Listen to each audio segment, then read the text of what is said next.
Alright, what's up YouTube? It's Trev back again, and this time I'm going to be bringing you a very early prediction video for UFC 116, Lesnar vs Carwin. So this is a really big fight. This is probably one of the biggest fights in UFC history. This is going to bring in a ton of cash for the UFC.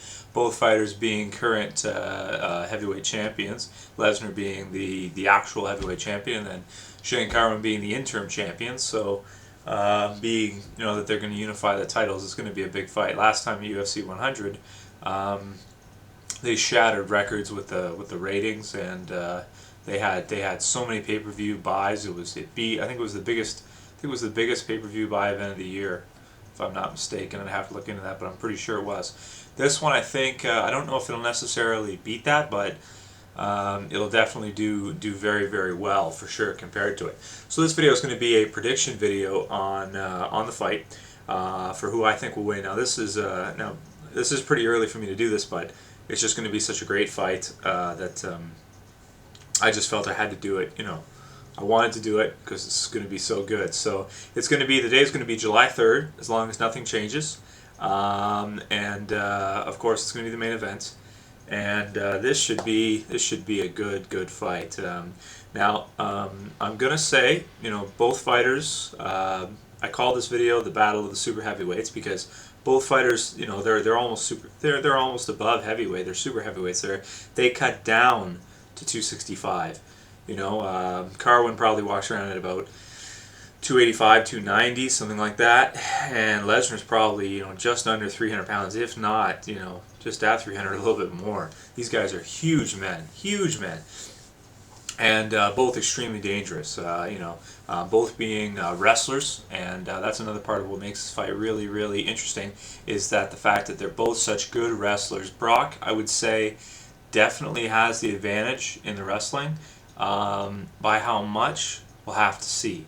But this is the perfect time for Shane Carwin right now, because Brock's been off for a year. He hasn't been fighting, so he's going to have a little bit of ring rust to deal with. Now, his work ethic has pretty much never been questioned, because we all know that he trains like a madman. Pretty much all the wrestlers do. So he'll be ready. But at the same time, still, taking that time off, and that illness that he had, will he be up to the same level of strength as he was before? There's a lot of questions about that. And, even with his work ethic, he was getting a little bit older and that kind of stuff. So, having health problems like that can't help your fighting career, that's for sure. And I will say that I know most people probably out there are going to be Lesnar fans, and I'm sure that Lesnar is going to be ahead in the betting lines. So for sure, most people are going to assume that Lesnar is going to win this fight. But as for my prediction, I'm going to say that actually I think that Shane Carwin is going to take this one, and here's a couple of reasons why. Shane Carwin is strong enough, and big enough to make it so that Lesnar can't manhandle him the way he's been manhandling other opponents. Now, Lesnar is a better wrestler, so if this was just a pure wrestling match, Lesnar would win it for sure. But it's not. It's mixed martial arts. Lesnar, I assume, will get Carwin down a few times, guaranteed, because he's probably going to out-wrestle him. But Carwin's going to make him work for that. Carwin's going to make him work hard to get those takedowns, and that's going to wear Lesnar out. I think that Carwin has better stamina than Lesnar does. I really do.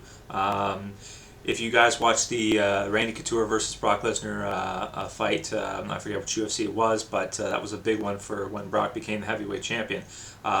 It was basically the end of the first round. They'd been wrestling almost the whole time, throwing a few punches, that kind of stuff. Lesnar was throwing some knees. Lesnar looked gassed at the end of the first round. He came out in the second round and he became better, and then he was eating some punches from Randy, and then he ended up landing some good shots and finished the fight up with Randy, just being so much bigger and stronger. But Randy did land some good shots on him. Now, if that happens in this fight with Carwin, if Carwin lands those shots on Lesnar, that's going to be it. It's going to be good night, because Randy does not hit anywhere close to as hard as Carwin's going to hit him. Not even close. And I think that that's undebatable. I think we all know that Randy weighing in at whatever he was, 235, 240, he looked like, maybe a little bit more, maybe a little bit less, something like that for the fight against Lesnar. Carwin's going to come in at just under 265, guaranteed. And we've all seen how much power he has in his right hand. We've all seen what he did to Frank Mir. So I'm going to say that second round. Okay, first round's probably what's going to happen is they're going to wrestle, and neither one of them they'll throw some punches, but neither one of them's really going to dominate the other one. I think Lesnar will take him down a few times. I think Carwin will get back up.